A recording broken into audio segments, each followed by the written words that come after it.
Hi everyone. सो बहुत time से कोई हायरिंग अपडेट्स वाली वीडियो नहीं आ रही थी, तो मैं सोचा कवर कर देता हूँ सारे सारे अपडेट्स को। तो फटाफट से अपन कवर कर लेते हैं सारे अपडेट्स को। स्टार्ट करते हैं बात करना। तो सबसे पहले बात करते हैं यहाँ पर आईबीएम के बारे में। सो आईबीएम के बारे में सबसे पहले मैं आपको यही चीज़ बताना चाहूँगा कि आईबीएम का यहाँ पर एक चीज़ हुई है। मैंने जो एसोसिएट सिस्टम इंजीनियर वाली हायरिंग डाली हुई थी उसके ऊपर एक बड़ा अपडेट है। वो ये है, अगर आप लोगों को उसका रजिस्ट्रेशन फॉर्म रिसीव हुआ था जिसमें आपने रजिस्ट्रेशन किया होगा, तो उसके बाद अभी क्या है ना कि अप्रैल में प्रेडिक्टेड है कि उसका असेसमेंट होने वाला है। अब आईपीएम की जो बाकी की पोजीशन है ना, बैक एंड इंजीनियर हो गई या डेटा इंजीनियर होगी जिसमें आप लोगों ने टेस्ट दिया होगा, उसमें रिवर्ट के उतने ज़्यादा हाई चांसेस नहीं होते हैं। जबकि ये जो एसोसिएट सिस्टम इंजीनियर वाली पोजीशन है जिसकी हायरिंग मैंने अपलोड करी थी, अब एक्सपायर हो चुकी है, उस वाली में रिवर्ट के काफ़ी ज़्यादा हाई चांसेस रहते हैं। उसके बाद यहाँ पर जब आप टेस्ट देते हो ना, तो टेस्ट देने के बाद यहाँ पर आपको इंग्लिश असेसमेंट और उसके बाद इंटरव्यूज़ बिल्कुल हाल ही 3-3 दिन में इसका रिजल्ट आता है और सब कुछ शेड्यूल हो जाता है फटाफट से। सो ये वाली अपॉर्चुनिटी अपन को अप्रैल में देखने को मिल सकती है, क्योंकि इसकी ऑलरेडी रजिस्ट्रेशन फॉर्म वगैरह तो आ चुके हैं। सो आप लोग जिनने रजिस्ट्रेशन किया था, आप स्टार्टिंग कर सकते हो इसके लिए थोड़ा बहुत, अगर आपको प्रिपेयर करना हो, and you can be ready. अपन अप्रैल में इसको एक्सपेक्ट कर सकते हैं। आगे बात करते हैं हम एमएक्यू सॉफ्टवेयर की। तो देखो, एमएक्यू सॉफ्टवेयर के बारे में थोड़ा सा बात करना चाहता हूँ मैं। एमएक्यू की मैंने हायरिंग डाली थी, ठीक है। बहुत सारे लोगों को टेस्ट गए थे और अभी इंटरव्यूज़ भी चल रहे हैं, और मुझे एक्सपेक्टेड है कि कम से कम 4-5 लोगों का इसमें सिलेक्शन होगा, एमएक्यू में सिलेक्शन होगा। आज एक का तो सिलेक्शन हो गया, हमारे ग्रुप में मैसेज आया था, अगर आप ग्रुप में हो तो आपको पता होगा, एमएक्यू में सिलेक्शन हमारे ग्रुप से हो चुका है। अब यही यहाँ पर एक इंपॉर्टेंट चीज़ है। अगर आपको याद हो तो कुछ दिनों पहले मैंने ये बात बोली थी, मार्च और अप्रैल एक ऐसा महीना होता है जिसमें हमें कम हायरिंग्स देखने को मिलती है, ठीक है। रिलेटिवली कम हायरिंग्स आपको देखने को मिलेगी क्योंकि फाइनेंशियल ईयर चल रहा होता है। लेकिन यहां पर यह जानना जरूरी है कि जिस टाइप की ये वाली अपॉर्चुनिटीज आ रही हैं, जैसे अभी मैंने वर्टोसा की डाली थी, वर्टोसा हमें भी अभी सिलेक्शंस देखने को मिलेंगे हमें बहुत सारा। और देखो, मेरा सीधी बात है, मैं इस बात पे बिलीव नहीं करता कि एक बच्चा सेलेक्ट हो जाए फिर उसके बाद मैं स्क्रीनशॉट पोस्ट करूंगा ये डाल को, अरे अरे हमने सेलेक्ट करवा दिया, ये सब नहीं करता मैं।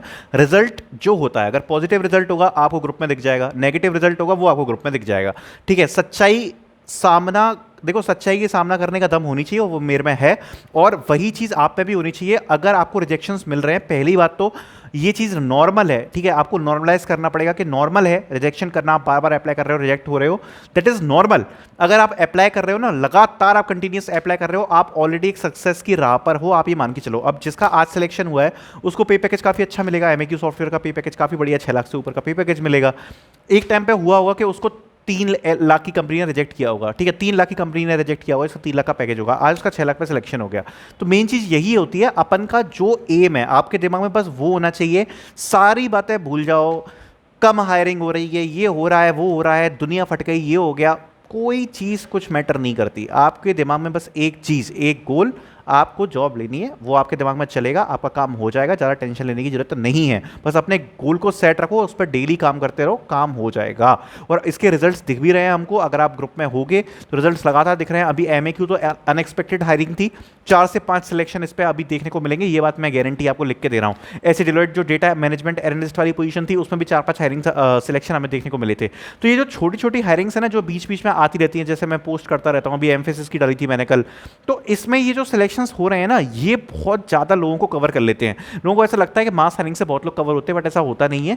ये इस टाइप की जो हायरिंग्स है ना, जिसमें एक बच्चा सेलेक्ट हो रहा है, 2 बच्चा सेलेक्ट हो रहा है, 3 बच्चे सेलेक्ट हो रहे हैं, 4 बच्चे सेलेक्ट हो रहे हैं, वो वाली हायरिंग्स बहुत ज़्यादा इंपॉर्टेंट रहती हैं। यही रिक्वेस्ट रहेगी कि आप लोग इंपॉर्टेंट हायरिंग्स को बिल्कुल भी मिस ना करें। इस टाइप के रिजल्ट हमें देखने को मिलती हैं, और पूरा एम यही है कि अपन को एक एक बच्चे को प्लेस कराना है, ठीक है। आगे बढ़ते हैं। एमएक्यू में जैसे आज मैंने बताया आपको सिलेक्शन हो चुका है, इंटरव्यूज करंटली चल रहे हैं, तो उसके लिए आप प्रिपेयर कर सकते हो। इंटरव्यूज थोड़े मीडियम लेवल के हैं। इंटरव्यू में डीएस से थोड़ा बहुत पूछा जा रहा है, टेक्निकल एमसीक्यू वगैरह के क्वेश्चंस पूछे जाते हैं, बाकी चीज़ें आपसे पूछी जा रही हैं। सीएस फंडामेंटल्स डीएस से कवर करके जाना है।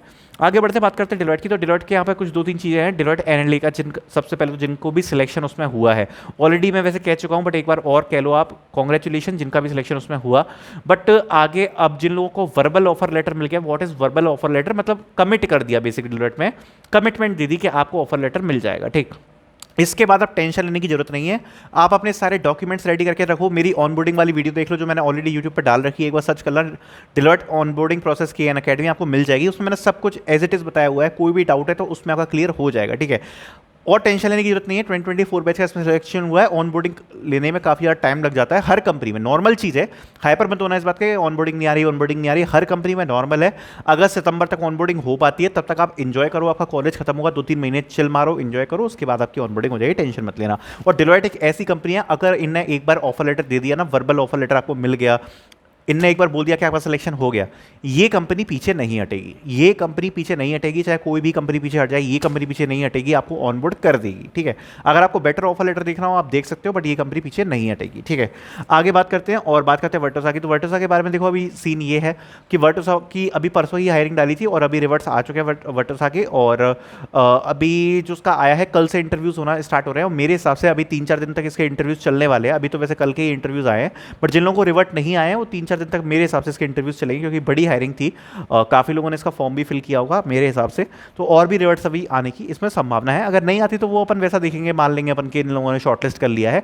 मेरे हिसाब से अभी और लोगों को भी इसमें इंटरव्यूज आने चाहिए। अब आगे बढ़ते हैं और आगे की बात करते हैं। तो सबसे पहले बात करेंगे एमफिसिस की। तो एमफिसिस में अगर आप लोगों ने अप्लाई नहीं किया तो आप लोग अप्लाई कर सकते हो। इंपॉर्टेंट अपॉर्चुनिटी थी, 2 दिन पहले डाली थी, चैनल पे स्क्रॉल करके देख लेना, मिल जाएगी आपको, कल की अपॉर्चुनिटी थी। बात करते हैं इन्फोसिस की। तो इन्फोसिस से यहाँ पर एक बड़ा अपडेट देखने को मिल रहा है। इन्फोसिस से अभी यहाँ पर एक जयपुर के लिए हायरिंग निकली थी, जयपुर लोकेशन के लिए इन्फोसिस में, जो कि वॉक इन ड्राइव थी, ठीक है। अब इन्फोसिस में मैं आपको ये बताना चाहता हूँ, इन्फोसिस में यहाँ पर वॉक एंड ड्राइव्स कुछ आ सकती है नेक्स्ट मंथ से, क्योंकि इन्फोसिस का एक पैटर्न रहा है कि जनरली क्या करते हैं, 2-3 महीने का गैप लेते हैं, फिर से वॉक एंड ड्राइव्स निकालते हैं, फिर ब्रेक लेते हैं। तो अभी 2-3 महीने ऑलरेडी हो चुके हैं, वॉक एंड ड्राइव्स निकालने का टाइम आ रहा है, क्योंकि जैसे ही इन्फोसिस एक वॉक एंड ड्राइव निकाल देना तो आप ये समझ जाओ कि नेक्स्ट मंथ अब 3-4 हमें वॉक एंड ड्राइव देखने को मिलेंगी। ये हमेशा ऐसा करती है, ठीक है। मैं बहुत सालों से काम कर रहा हूँ इस फील्ड में, तो मुझे पता है। तो अभी एक जयपुर की हमें इसकी वॉक एंड ड्राइव देखने को मिली है इन्फोसिस की, ठीक है। अभी एक्सपायर हो चुकी है, तो अभी नेक्स्ट मंथ इन्फोसिस की 3-4 वॉक एंड ड्राइव देखने को मिल सकती है, जहाँ पे उनके ऑफिस लोकेशंस, ठीक है, खासकर पुणे में और मुंबई में, बेंगलोर में, तो यहाँ सब अपन को वॉक एंड ड्राइव्स देखने को मिल सकती है। आगे बढ़ते हैं, बात कर लेते हैं यहाँ पर डी शॉ की। तो डी शॉ के बारे में यही बोलना चाहूँगा, डी शॉ का जिन लोगों ने असेसमेंट दिया है, अप्रैल प्रोजेक्टेड है, अप्रैल से आपके इंटरव्यूज वगैरह शेड्यूल होना स्टार्ट हो सकते हैं। बात इंपॉर्टेंट ये है कि डी शॉ का इंटरव्यू काफ़ी ज़्यादा डिफिकल्ट होता है। तो डी शॉ के अगर आपको उम्मीद है कि आपका टेस्ट अच्छा गया है, मैं आपको यही सजेस्ट करूँगा कि डी शॉ के लिए आप हार्ड प्रिपरेशन करना अभी से स्टार्ट कर दो, जिसमें आप बिल्कुल डिटेल में जाओ। डेटा स्ट्रक्चर्स, एल्गोरिथम्स हो, प्रोजेक्ट्स हो, टेक्नोलॉजी हो, डीबीएमएस, कुछ भी सब्जेक्ट हो, सब में डिटेल में पढ़ना आप स्टार्ट कर दीजिए अगर आपका इंटरव्यू आता है। और ये अपॉर्चुनिटी अगर आपको मिल जाती है तो इससे खुशी की क्या ही बात होगी। 25 लाख रुपए का पे पैकेज है, सो इससे तो बड़ी कोई बात ही नहीं होगी। तो आप अभी कॉन्सेंट्रेशन करके एक हार्ड प्रिपरेशन चालू कर सकते हो अगर आपका डी शो का अच्छा गया था असेसमेंट। आगे बढ़ते हैं, बात करते हैं एक्सेंचर की। तो एक्सेंचर के अभी कई लोग अपडेट मांग रहे हैं। तो देखो एक्सेंचर अभी थोड़ा फ्रीज मोड में चल रहा है। अभी एक्सेंचर के जिन लोगों का रजिस्ट्रेशन भी हो गया था, अभी एक्सेंचर की कोई भी करंटली प्रोसेस नहीं चल रही है। अगर कोई भी प्रोसेस चलेगी तो मैं आपको वीडियोस में अपडेट कर दूंगा, ठीक है। So thank you so much for watching this video. I hope आपको सारे अपडेट मिल गए होंगे, सारी चीज़ें मैंने आपको कवर करके बता दी होंगी। Thank you so much for watching.